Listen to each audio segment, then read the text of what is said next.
Zektar Voss sat in the cold metal chair of the Galactic Council chambers and stared at the data pad in his clawed hands. The numbers on the screen made no sense to him. Height average 5 feet 8 inches. Weight average 160 pounds. No natural armor, no claws, no venomous bite, no enhanced strength or speed.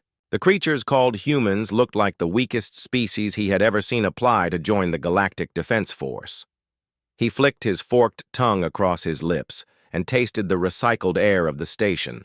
Around him, other military advisors from different worlds sat at their own desks reviewing applications from new species.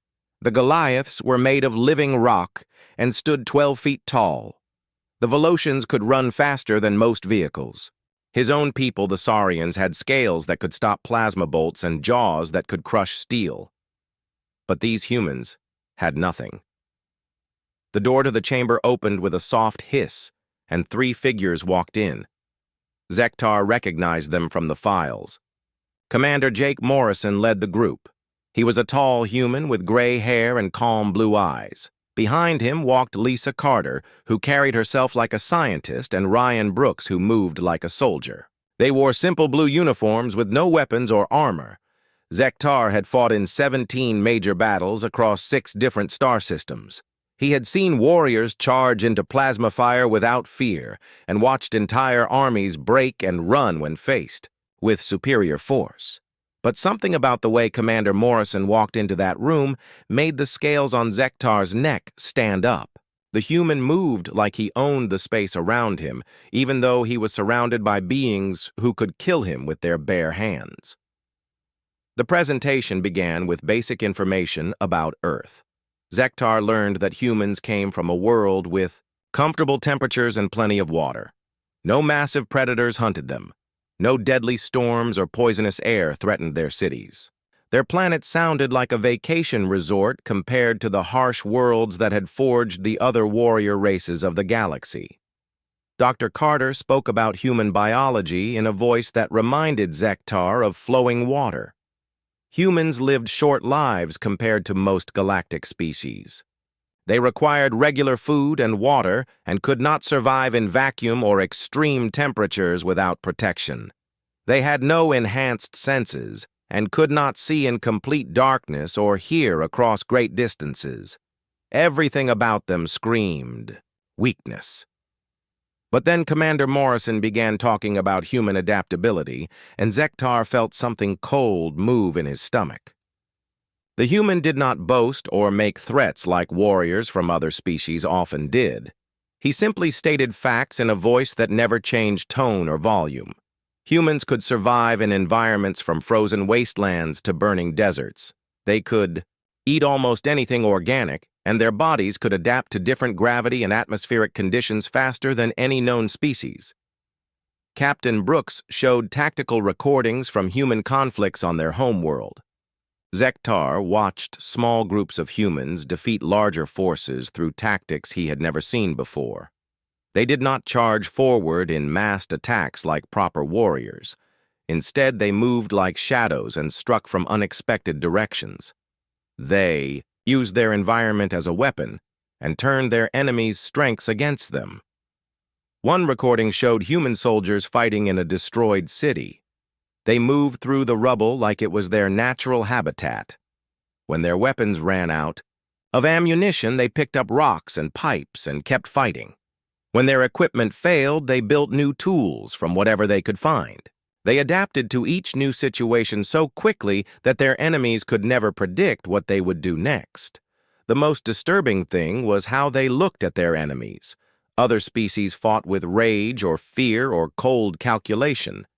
But the humans, in the recordings, watched their opponents with the same calm interest that a scientist might show when studying insects. They were not angry or afraid. They were simply solving a problem. After the presentation ended, the council members asked questions. The Goliath representative wanted to know about human physical capabilities. The Volosian delegate asked about their technology. But Zektar found himself asking about something else entirely. Why did humans fight each other so much if they came from such a peaceful world? Commander Morrison paused for a moment before answering. He said that humans had always been competitive and that they fought not just for resources or territory, but for ideas and beliefs. They would die for concepts that other species found difficult to understand. When the meeting ended, Zektar filed his report recommending that humans be assigned to logistics and support roles. They seemed intelligent and adaptable, but lacked the physical capabilities needed for frontline combat. He suggested they might be useful for planning and coordination tasks, where their analytical abilities could be put to good use. But as he walked back to his quarters that night, Zektar could not stop thinking about Commander Morrison's eyes. They had been calm and peaceful, but there had been something else there too. Something that reminded him of the deep caves on his homeworld, where things lived that had never seen sunlight. Something patient and quiet and very, very dangerous. 3 weeks later, Zektar stood on the observation deck of training facility Sigma-7 and watched the most pathetic display of military incompetence he had ever seen. The humans stumbled through the obstacle course like newborn prey animals. Private. Kelly Johnson tripped over a simple barrier that any Saurian child could have cleared. Her partner Danny Murphy helped her up instead of leaving her behind like a proper soldier would do. The morning exercises were a disaster. The humans could not keep up with the Velocians in the running trials. They scored poorly in the strength competitions against the Goliaths. Even the peaceful Centauri outperformed them in several endurance tests. Zektar began to feel vindicated in his recommendation to keep them away from combat roles. Sergeant Murphy called out instructions to his human trainees in a voice that sounded more like a teacher than a warrior. He did not roar or threaten like Saurian drill instructors did. He simply explained what needed to be done and then waited patiently while his soldiers figured out how to do it. The other species instructors looked at him like he was insane. During the tactical simulation exercises, the humans performed even worse. They moved too slowly and second-guessed every decision. When faced with superior numbers, they retreated instead of fighting to the death with honor. When given numerical advantage, they tried to capture enemies instead of killing them efficiently. Their tactics made no sense from any military perspective, Zektar understood. But then the night exercise began, and everything changed. The scenario was simple. All trainees would be dropped in a remote section of the moon's surface with basic equipment. Enemy forces would hunt them for 12 hours. The goal was survival and evasion. Most species had specific strategies for this type of exercise. Saurians would find defensive positions and fight. Velocians would run and keep moving. Goliaths would hide and wait. The humans did something different. Zektar watched through thermal sensors as the human teams spread out across the terrain. They did not stay together like pack hunters or separate completely like lone predators. Instead, they moved in a pattern that seemed random but felt deliberate. When the first hunter drone appeared, Kelly Johnson was nowhere near where the tactical computers predicted she should be. She had climbed inside a piece of broken machinery and covered herself with reflective material torn from her emergency kit. The drone passed within 10 feet of her position and detected nothing. But she was not just hiding. As the machine moved away, she slipped out and followed it back toward its base position. Danny Murphy had done something even stranger. He had taken apart his emergency beacon and rebuilt it into something else entirely. When Zektar asked the technicians what the device was supposed to do, they could only guess. The human had created a tool that did not exist in any military manual they knew. The real shock came when the hunting drones began to malfunction. One by one, their sensors started reporting false targets. Their movement patterns became erratic. Some simply shut down completely. The human trainees had somehow turned the exercise from a test of evasion into a test of the hunter's ability to function with compromised equipment. Later investigation showed that the humans had not broken any rules. They had simply used their tools in ways that no one had considered before. Kelly Johnson had turned her water recycler into a device that created electronic interference. Murphy had modified his medical scanner to emit signals that confused the drone's targeting systems. They had looked at their equipment and seen possibilities that the designers had never intended. But the most disturbing moment came near the end of the exercise. Zektar was reviewing sensor logs when he noticed something odd about Kelly Johnson's movement pattern. She was not just evading the hunter drones anymore. She was stalking them. The young human had somehow determined the search pattern algorithm and was positioning herself to observe the hunters without being detected. When asked later how she had figured out where the drones would be, she gave an answer that made Zektar's blood run cold. She said she had put herself in the mind of whoever programmed the hunters. She had tried to think like them and predict what they would do next. Then she had imagined what she would do if she wanted to hunt someone like herself. She had become both predator and prey at the same time, and used that perspective to outmaneuver opponents who should have had every advantage. The exercise ended with all human trainees successfully evading capture, while several other teams had been eliminated. The humans had not just survived, they had thrived in conditions designed to test them to their limits. After the debriefing, Zektar approached Sergeant Murphy and asked him to explain his training methods. The human looked tired but satisfied with his team's performance. He said that humans did not rely on natural advantages like other species did. Instead, they learned to use their minds to overcome physical limitations. Murphy explained that humans had evolved as persistence hunters on their homeworld. They could not outrun their prey or overpower it directly. Instead, they had learned to outlast it and outthink it. They studied their targets until they understood them completely and then used that knowledge to achieve victory through patience and planning. The conversation troubled Zektar more than he wanted to admit. Most warrior species fought using instinct and natural ability. They were predictable because they were limited by their biology. But humans seemed to have no such limitations. They could become whatever they needed to be in order to solve the problem in front of them.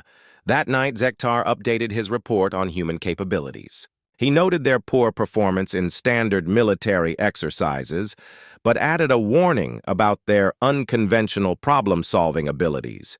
He recommended additional observation before making final decisions about their combat assignments. But he sealed the report and prepared to send it to Saurian High Command. He found himself thinking about Kelly Johnson's calm explanation of how she had learned to think like a hunter. The young human had not been proud or excited about her achievement. She had simply stated facts about adapting her thought patterns to match those of her enemies. Zektar realized that humans might be the most dangerous opponents he had ever encountered precisely because they did not seem dangerous at all. The alarm klaxon screamed through the ship's corridors as Zektar rushed toward the command center. His first real combat mission alongside humans was not going according to plan. The swarm raiders had hit the border colony of Kappa Delta with 3 times the expected force, and their hive mind tactics were tearing apart the combined fleet's formations. Captain Tyler Davis stood at the command console of the human cruiser, watching tactical displays that showed nothing but bad news. Red. Markers indicating destroyed Allied ships were spreading across the screen faster than anyone could count them. The swarm's insectoid fighters moved in perfect coordination, while the galactic forces struggled to maintain any kind of organized response. Zektar had seen the swarm fight before during his service with Saurian forces. They attacked in waves, like living weapons programmed for a single purpose. Their ships were grown rather than built and could repair themselves in the middle of battle. Worst of all, they shared a collective intelligence that made them almost impossible to outmaneuver because they learned from every engagement instantly. Lieutenant Ben Parker stood beside the tactical station studying enemy movement patterns with the same calm focus Zektar had noticed in other humans. The young officer had been quiet during the journey to Kappa Delta, but now he seemed energized by the chaos around him. When another Allied squadron vanished from the sensors, Parker turned to Captain Davis with a strange request. He wanted permission. To go off book. Davis looked at the tactical display for a long moment before nodding. Parker immediately began issuing orders that made no sense to anyone watching. Instead of maintaining formation, the human ships spread out in seemingly random directions. Instead of focusing fire on priority targets, they began attacking whatever enemies were closest. Instead of following established doctrine, they started doing everything wrong. The result was complete chaos that somehow worked. The swarm's coordination began to break down as they tried to adapt to tactics that followed no logical pattern. Their hive-mind advantage turned into a liability when faced with opponents who seemed to make decisions based on pure instinct rather than careful planning. Every time the swarm adjusted their strategy to counter human movements, the humans would suddenly shift to something completely different. Zektar watched Amy Rodriguez lead a medical team directly into the heaviest fighting to rescue wounded aliens from a damaged Centauri ship. The young woman ran through weapons fire that should have killed her instantly while carrying soldiers twice her size to safety. When asked why she had taken such an enormous risk, she simply said it was the right thing to do. The phrase made no sense from a military standpoint. Saving wounded soldiers who could not return to combat served no tactical purpose. The logical response would have been to leave them and focus on objectives that could affect the battle's outcome. But Rodriguez had risked her life and the lives of her team for purely emotional reasons. More disturbing was how effective this emotional decision proved to be. The rescued Centauri began fighting with renewed determination after seeing humans sacrifice themselves for alien lives. Other species in the fleet started taking similar risks to protect human personnel. The shared sense of mutual protection created a level of coordination that no amount of tactical planning could have achieved. Ben Parker's squadron engaged a group of swarm heavy cruisers using tactics that should have resulted in their complete destruction. Instead of maintaining safe distances, they flew directly into the enemy formation and began fighting at point-blank range. The move was suicide by every known military standard, but it worked because the swarm had no programming for dealing with opponents who deliberately put themselves in impossible situations. The human fighters used their own ships as weapons when their ammunition ran out. They rammed swarm vessels or positioned themselves between enemy fire and damaged Allied ships. They treated their own lives as just another tool to be used for achieving victory. The casual way they approached their own destruction was more terrifying than any threat display Zektar had ever witnessed. Captain Davis coordinated the chaotic battle from his command center using methods that defied every principle of military leadership Zektar knew. Instead of giving detailed orders, he simply told his people what needed to be accomplished and let them figure out how to do it. Instead of maintaining tight control, he encouraged improvisation and individual initiative. The strategy should have resulted in total confusion, but instead created a level of flexibility that the swarm could not match. Every human ship became an independent problem for the hive mind to solve. Just when the swarm developed a response to one ship's tactics, that vessel would change its approach completely, while another ship tried something entirely different.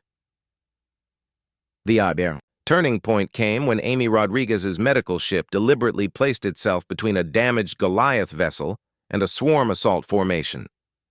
The humans had no weapons capable of stopping the enemy attack, but they maintained position anyway. The sight of the small medical vessel refusing to abandon the massive rock beings had an effect on the entire fleet that no tactical manual could have predicted. Every surviving ship converged on Rodriguez's position and formed a protective formation around both the medical vessel and the damaged Goliath ship. The swarm found themselves facing opponents who would rather die together than abandon each other. Their programming had no response for enemies who prioritized the survival of others over their own tactical advantage. The battle ended with the swarm raiders retreating from a position they should have been able to hold indefinitely. The human approach to warfare had turned certain defeat into unlikely victory through methods that made no logical sense but proved devastatingly effective in practice. After the fighting ended, Zektar found himself in the medical bay helping treat wounded. from multiple species. He watched human doctors work alongside alien healers to save lives without regard for species differences or political boundaries. Amy Rodriguez moved between patients with the same calm efficiency she had shown during combat, but now her focus was on healing rather than fighting. When Zektar asked her why humans fought so differently from other species, she paused in her work and looked at him with tired eyes. She said that humans had learned long ago that the only way to truly win was to fight for something more important than victory itself. They fought for each other and for principles that transcended mere survival. The concept was alien to everything. Zektar understood about warfare, but he could not argue with the results. The humans had taken a losing battle and turned it into a victory through sheer determination and a willingness to sacrifice themselves for others. As he filed his report that night, Zektar realized he needed to completely revise his assessment of human military capabilities. They were not weak soldiers who belonged in support roles. They were something far more dangerous than any warrior species he had encountered because they fought wars not just with weapons and tactics, but with ideas and emotions that could not be programmed or predicted. The emergency lights cast red shadows across the damaged corridors of the Galactic Unity as Zektar dragged his wounded leg through the wreckage. 3 days had passed since the swarm ambush that left their cruiser drifting dead in space with failing life support and no hope of rescue. Around him, survivors from 6 different species huddled in small groups trying to conserve heat and oxygen while they waited to die. The swarm had hit them with a new tactic that caught the entire fleet off guard. Stealth mines hidden in asteroid. Fields had crippled their engines while camouflaged fighters emerged from debris clouds to destroy their communication arrays. Within minutes, the Unity had gone from a powerful warship to a floating tomb carrying 300 souls into the darkness between stars. Zektar had been thrown against a bulkhead when the mines exploded and something in his left leg had snapped, with a sound like breaking crystal. The ship's medical bay was sealed behind twisted metal, and the human doctor, Nicole Thompson, had been treating wounded in the cargo hold, using supplies salvaged from emergency kits. She worked without sleep or rest, moving between patients with calm efficiency that seemed impossible under their circumstances. Corporal Steve Martinez had taken over engineering duties when the Goliath chief engineer was killed in the initial attack. The young human crawled through access tunnels barely wide enough for his body to reach damaged systems that larger beings could not approach.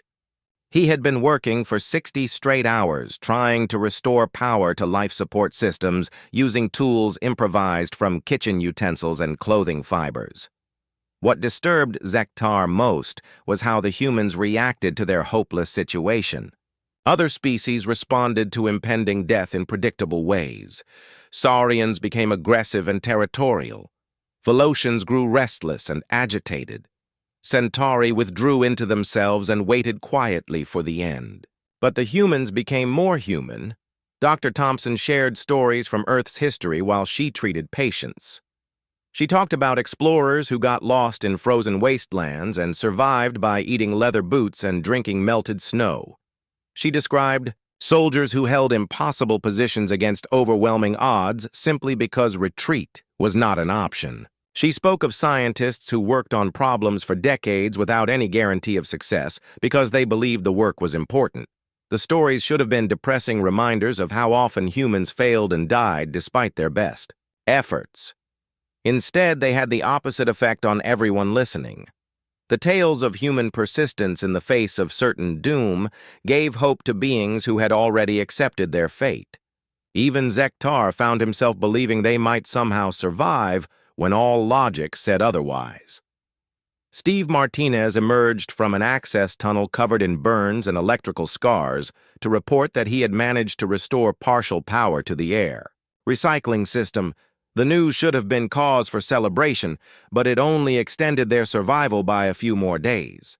Yet Martinez smiled like he had won a great victory and immediately disappeared back into the damaged machinery to continue his impossible repairs.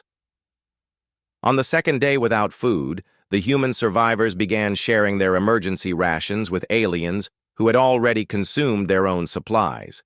Zektar watched a young human named Paul give his last nutrition bar to a Centauri child while claiming he was not hungry. The lie was obvious to anyone with functioning senses, but the human maintained the fiction with such conviction that the EIA child believed him completely. Dr. Thompson organized the survivors into work groups that had no logical purpose beyond keeping everyone busy and focused. She assigned people to inventory supplies that everyone knew were insufficient. She had teams monitor systems that were clearly beyond repair. She created the illusion of productive activity in a situation where nothing they did could possibly matter. But somehow it did matter. The busy work became real work as people found actual problems they could solve. The useless monitoring revealed patterns in the ship's damage that Martinez could exploit for his repairs. The pointless inventory uncovered supplies and equipment that had been overlooked in the initial chaos. The humans had turned meaningless activity into meaningful progress through sheer force of will and determination. Zektar began to understand that human hope was not the same thing as optimism. They did not believe everything would work out because they had reasons for confidence. They simply refused to accept defeat as long as any possibility for survival remained. Hope for them was not an emotion, but a decision they made regardless of circumstances or logical analysis. On the third day, Martinez managed to restore limited propulsion by connecting the galley's heating elements to the maneuvering thrusters. The jury-rigged system could barely move the massive ship, but it gave them enough control to adjust their trajectory toward a shipping lane where rescue might be possible. The modification should have been impossible with available materials, but the human had made it work through pure, stubborn determination. Dr. Thompson continued treating patients even though medical supplies had run out completely. She used torn clothing for bandages and improvised medications from cleaning supplies and food additives. Her treatments had no scientific basis and should not have been effective, but somehow wounded beings began recovering faster than they had when proper medicine was available. When Zektar asked her to explain the phenomenon, she said that healing was as much about hope and determination as it was about medical intervention. Patients who believed they would recover actually did recover more often than those who gave up. She was treating their minds and spirits as much as their physical injuries. The rescue ship arrived 6 hours before their jury-rigged life support systems would have failed completely. As Zektar was carried to the medical bay of their rescuer, he looked back at the humans who had kept him alive. They were exhausted and injured, but still helping load other survivors onto the transport. They showed no relief or celebration at being rescued because they had never really doubted they would survive. Later investigation revealed that the Unity's survival was considered impossible by military engineers who examined the wreckage. The repairs Martinez had accomplished should not have worked with available tools and materials. The life support extension Dr. Thompson had achieved should not have been possible with their limited resources. The ship should have been a tomb, carrying 300 corpses through empty space. But the humans had refused to accept what should have been possible. Zektar spent weeks in the hospital recovering from his injuries and thinking about what he had witnessed. The humans had not saved them through superior technology or brilliant tactics. They had simply decided that giving up was not an option their minds would consider. They had transformed a hopeless situation into a manageable problem through determination that transcended rational analysis. He began to understand that human warfare was not really about fighting at all. It was about imposing their will on reality itself and refusing to accept limitations that other species considered absolute. They did not just fight enemies or solve problems. They fought the universe's tendency toward entropy and death with weapons made of hope and stubbornness and love. Zektar stood in the command center of Bastion Prime, and watched General Kate Williams review defensive positions with the calm focus of someone planning a garden party rather than preparing for the largest swarm offensive in galactic history. Intelligence reports indicated that over 2 million enemy vessels were converging on the fortress world that protected 3 major shipping routes and dozens of civilian colonies. The fortress was supposed to be impregnable with orbital defense, platforms and underground bunkers that could withstand planet-killing weapons. But the swarm had learned from their previous defeats and adapted their tactics accordingly. This time, they were bringing enough force to simply overwhelm any defense through sheer numbers and sustained assault. Williams had been assigned command of all non-human forces on the planet, which included Saurian heavy infantry, Goliath defensive, specialists, Volosian scouts, and engineering teams from a dozen other species. It was an honor that recognized human tactical innovation, but also meant that failure would fall entirely on their shoulders.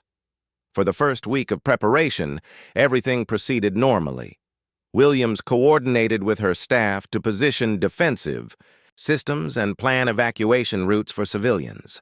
She reviewed supply inventories and established communication protocols between different species' military units. She acted like any competent general preparing for a difficult but manageable battle.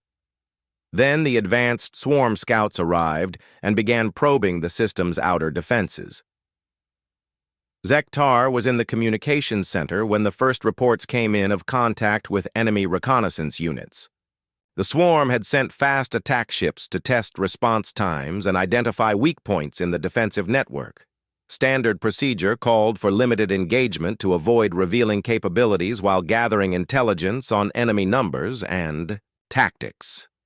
General Williams listened to the initial contact reports and then did something that made Zektar's scales crawl with unease. She ordered all non-human personnel to begin immediate evacuation from Bastion Prime. When asked to explain the sudden change in plans, she simply said that humans were activating Protocol 7. Zektar had never heard of Protocol 7, and neither had any of the other alien officers. Williams seemed reluctant to discuss the details, but eventually provided access to classified human military files that contained information marked with warnings Zektar had never seen before. The documents described contingency plans for situations where normal rules of engagement were suspended. The files contained historical records from Earth that chronicled conflicts Zektar found difficult to believe. Humans had fought wars where entire cities were burned to ash and populations were displaced across continents. They had developed weapons designed not just to kill enemies, but to make the land itself uninhabitable for generations. They had created strategies that prioritized total destruction over territorial conquest or resource acquisition. Most disturbing were the tactical manuals that described something called unrestricted warfare. Humans apparently had the ability to fight without the moral and ethical constraints that limited other species' military capabilities. When facing extinction or defending something they considered sacred, they could become something entirely different from the peaceful, cooperative beings that had joined the galactic community. Sergeant Rick Johnson briefed Zektar on the evacuation procedures with matter-of-fact efficiency that somehow made the situation more frightening rather than less. He explained that humans preferred to fight alongside allies when possible, but sometimes found it necessary to fight alone when their methods became too intense for other species to witness. Johnson showed Zektar video recordings from human conflicts that had been classified until now. The footage showed human soldiers fighting with a ferocity that seemed to transcend physical limitations. They used tactics that ranged from brilliantly innovative to completely insane, often within the same engagement. They employed weapons and strategies that other species would consider war crimes while maintaining perfect unit discipline and coordination. What terrified Zektar was not the violence itself, but the calm, methodical way humans approached total warfare. They did not fight with berserker rage or emotional frenzy like many warrior species did. Instead, they analyzed their enemies with scientific precision and then systematically dismantled them using whatever methods proved most effective regardless of conventional limitations.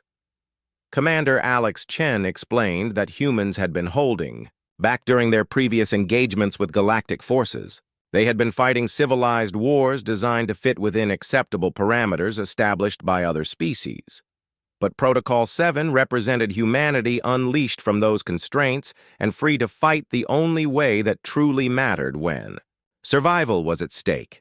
Williams gathered her human staff for a final briefing before the main swarm fleet arrived. She spoke in the same calm voice she had used for routine meetings, but her words carried implications that made Zektar understand why other species were being evacuated. She told her officers that they were no longer representing humanity as members of the galactic community, but as defenders of everything their species held sacred. The distinction seemed subtle, but Zektar sensed it carried enormous significance for the humans listening. They had been playing by rules designed for conflicts between rational civilized beings. Now they were preparing to fight the kind of war that had forged their species during millions of years of evolution on a world that bred survivors rather than philosophers. As the evacuation transports lifted off, carrying thousands of alien personnel to safety, Zektar chose to remain behind as military observer, despite Williams's strong recommendation that he leave with the others. He told himself it was professional duty, but truthfully, he needed to understand what humans became when they stopped pretending to be anything other than the most dangerous predators their homeworld had ever produced. The last transport departed, carrying Dr. Thompson and the other non-combat humans who would coordinate rescue and medical operations from a safe distance. Williams watched them go with expression that mixed sadness and determination in ways Zektar found difficult to interpret. She seemed to be saying goodbye not just to friends and colleagues, but to a version of humanity that could not survive what was about to happen. That night, Williams showed Zektar the real defensive plans for Bastion Prime, and he finally understood why Protocol 7 required evacuation of Allied forces. The humans were not planning to hold the fortress through superior tactics or technological advantage. They were planning to turn the entire planet into a weapon that would destroy everything on its surface, including themselves if necessary. The fortress world would become humanity's message to the swarm and to the galaxy about what happened when someone threatened things humans loved. It would demonstrate that there were prices too high for any enemy to pay and lines that could not be crossed without consequences that transcended military victory or defeat. Zektar realized he was about to witness warfare conducted not for conquest or survival, but for the preservation of principles that humans considered more important than their own lives. He was going to see what happened when the most cooperative and peaceful species in the galaxy decided that cooperation and peace were luxuries they could no longer afford. The swarm fleet darkened the sky above Bastion Prime like a living storm cloud made of metal and chitin and malevolent intelligence. Zektar stood in the fortress command center watching sensor displays that showed over 2 million enemy vessels surrounding the planet in formations that stretched beyond the horizon. The attack began at dawn with waves of fighters descending toward the surface like deadly rain. What followed was unlike anything in galactic military history. The humans fought with a precision that seemed choreographed, but moved too fast for conscious planning. Every action flowed into the next with deadly efficiency, as if the entire human force shared a collective intelligence that rivaled the swarm's hive mind. But where the swarm operated through programmed responses, the humans improvised and adapted in real time, creating solutions to problems that had never existed before.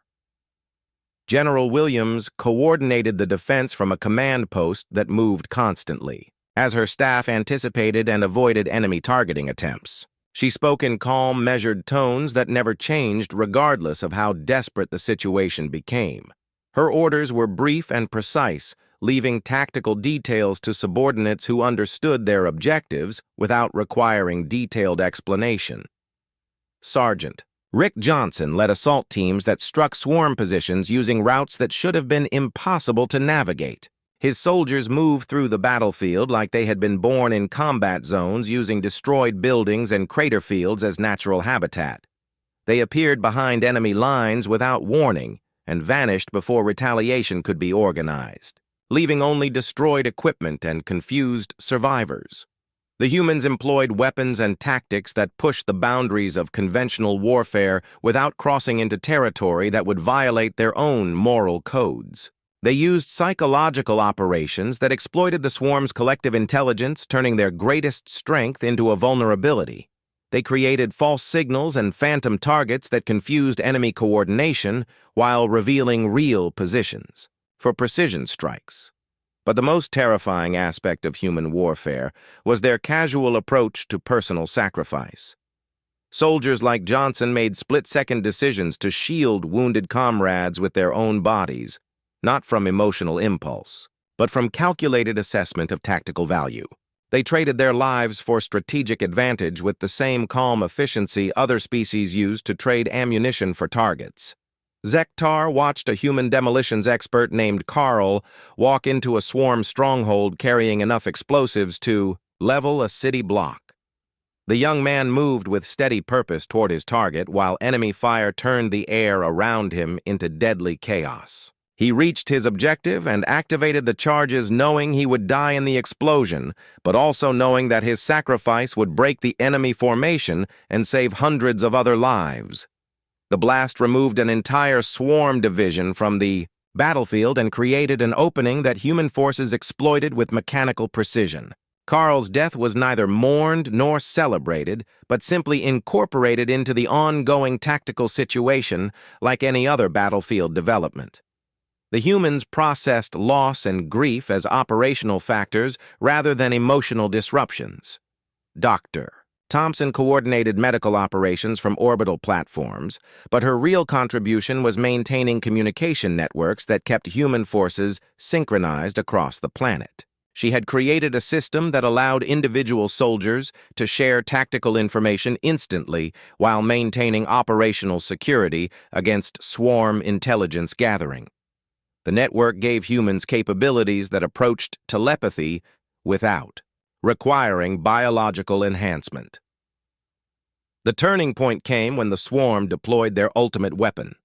A massive bioship descended from orbit, carrying enough firepower to crack the planet's crust and turn the surface into molten glass. The vessel was protected by shields that could absorb any conventional attack, while its weapons charged for a final devastating bombardment. Williams looked at the tactical display showing the bioship's approach and made a decision that would haunt Zektar for the rest of his life. She activated emergency protocols that armed every nuclear device on the planet, including civilian power plants and mining charges. Then she opened communication channels to every human position and spoke words that turned Bastion Prime into something beyond a battlefield. She told her people that they were no longer fighting for victory or survival, but for the right of love, to exist in a universe that seemed determined to destroy everything beautiful and precious. She said that humans would rather die protecting what they cherished than live in a galaxy where cruelty and hatred were allowed to triumph over hope and compassion. The response was immediate and absolute. Every human on the planet moved with synchronized purpose toward objectives that would turn Bastion Prime into a weapon capable of destroying the entire swarm fleet. They reconfigured power systems and mining equipment to create planet-wide explosions that would chain react through the planet's core. They prepared to sacrifice their world and themselves to send a message that would echo across the galaxy for generations. But they were not planning to die in rage or despair. The humans sang as they worked. They shared stories and jokes while preparing for their own destruction. They treated their approaching death like a celebration of everything that made life worth living, rather than a tragedy to be mourned. They faced extinction with joy because they were dying for something more important than mere survival. The swarm bioship fired its main weapon, expecting to find a planet full of cowering defenders. Instead, the beam struck a world that exploded back at them with the concentrated fury of a species that had learned to love so deeply that they would destroy themselves rather than allow that love to be diminished. The chain reaction that consumed. Bastion Prime created an energy pulse that shattered the bioship and propagated through the swarm fleet like a plague of destruction. Ships that had seemed invincible moments before simply ceased to exist as the wave of human determination made manifest in nuclear fire swept across them. But Zektar was not on the planet when it died. In the final moments before the detonation, General Williams had sedated him and loaded him onto an escape pod that carried him to safety against his protests. Her last words were recorded in the pod's memory system, and they changed everything Zektar thought he understood about warfare and sacrifice and the nature of fear itself. She said that humans did not fight for conquest or glory or even survival. They fought for love. Love of their families and friends, and the strangers they would never meet but still wanted to protect. Love of ideas and principles that made existence meaningful rather than just biological function. Love of beauty and hope, and the possibility that tomorrow might be better than today. This made them unpredictable and unstoppable and utterly alien to species who fought for logical reasons. When humans fought for love, they did not simply wage war. They became war itself made flesh and given purpose beyond anything that could be programmed or predicted or defeated through conventional means. The final battle report that Zektar filed with Saurian High Command contained warnings that would influence galactic military doctrine for centuries. He wrote that human kindness should never be mistaken for weakness, and human mercy should never be mistaken for pacifism. Most importantly, human love should never be mistaken for something that could be used against them. He concluded with observations that still gave him nightmares years later. Humans were simultaneously the most peaceful and most dangerous species he had ever encountered, because they understood that some things were worth dying for, and some things were worth killing for, and some things were worth destroying entire worlds to protect.